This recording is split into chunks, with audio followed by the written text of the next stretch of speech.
30 bus by the government-organized and controlled media machine, without a shred of real evidence. They claim to have found Hasib Hussein's ID in Tavistock Square. However, they also claim that ID from another of the four, Muhammad Siddiqui Khan, was found in at least 2, some reports say 3, separate blast locations. He cannot possibly have been in 2 or all 3 locations at the same time, proving that these items were planted after the blasts. How could their IDs have survived suicide bomb blasts?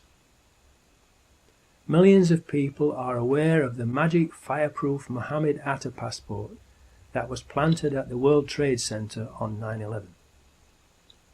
In light of these incidents, if ID from Hasib Hussein was found at Tavistock Square, it does not necessarily mean that he was on the bus and not somewhere else. Or, if he was on the bus, that he blew the bus up. What has happened to the presumption of innocence, and being considered innocent until proven guilty, and convicted by a jury of your peers in court, that has always been the mainstay of British justice? The most likely case is that the number 30 bus had been pre-rigged with explosives during its previous service, when the CCTV cameras were disabled.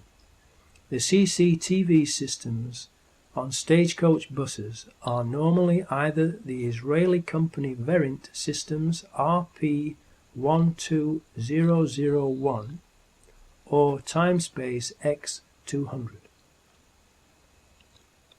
A witness, Richmal Marie Oates Whitehead, aged 35, who worked at the BMA in Tavistock Square and was hailed as a heroine for her actions during the London bombings, said she heard 2 explosions on the bus.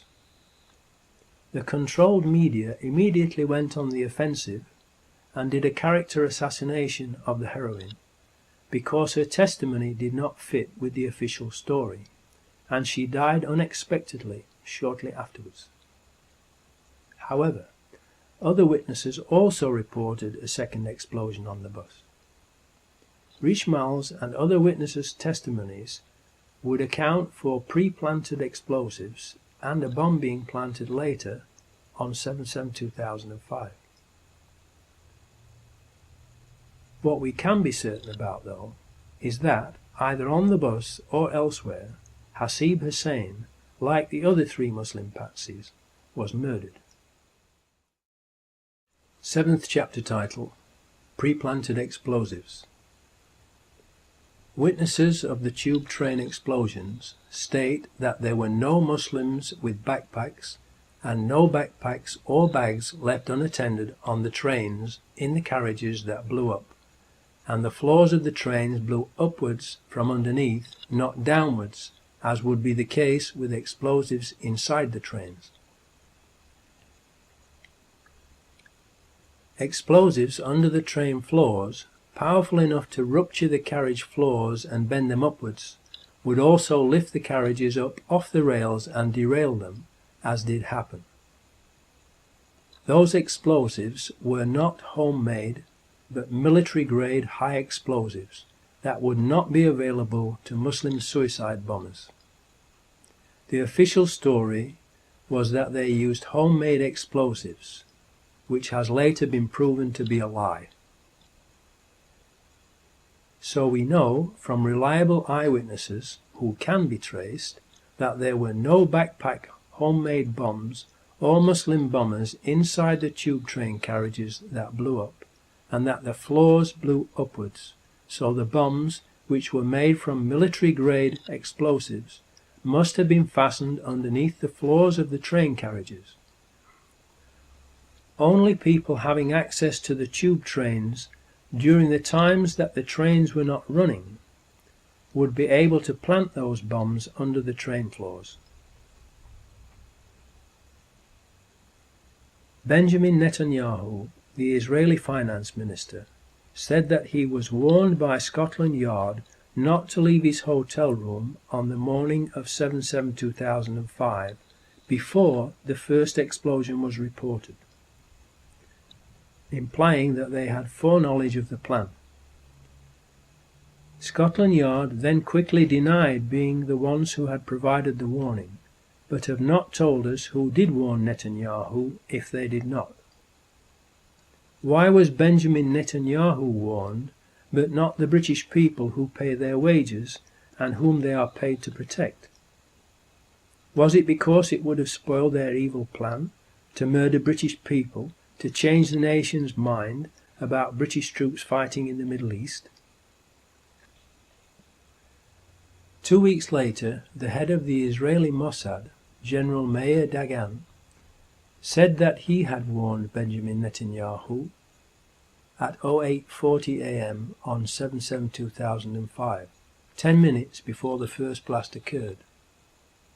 How did he know what was going to happen in London if Scotland Yard did not warn him? Did he wait to warn Benjamin Netanyahu until it was too late to warn the British people, so as not to spoil their evil plan?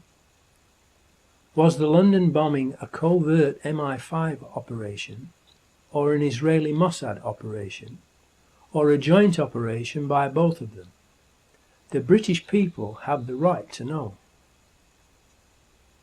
Tony Blair said on the day of the explosions that "we know this was done in the name of Islam," when there was no proof whatsoever of who had done it, therefore indicating he possibly had foreknowledge of the plan and who they intended to blame and the reason why they were going to blame the Muslims.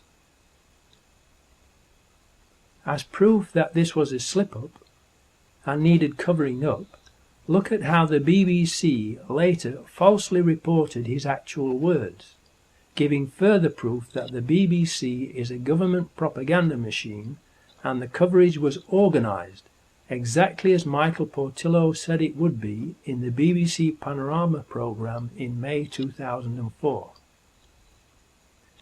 Later that same day, Ephraim Halevi, a former head of the Israeli Mossad, wrote in an article published on the Jerusalem Post website at 18:10 p.m. London time that the attacks had been carried out simultaneously with near-perfect execution. How did he know they had only been near-perfect? How could he have known what the perfect results should have been in order to know that the actual results were not perfect, unless he was in on the plot? How many more people had they intended to murder in order for it to be considered perfect execution? How did he know, at least 2 days before the London authorities released the information on the 9th of July, that the bombs were detonated simultaneously, unless he was in on the plot? As proof that this too was a slip-up, the Jerusalem Post article in question was completely removed from their website after people began to ask similar questions.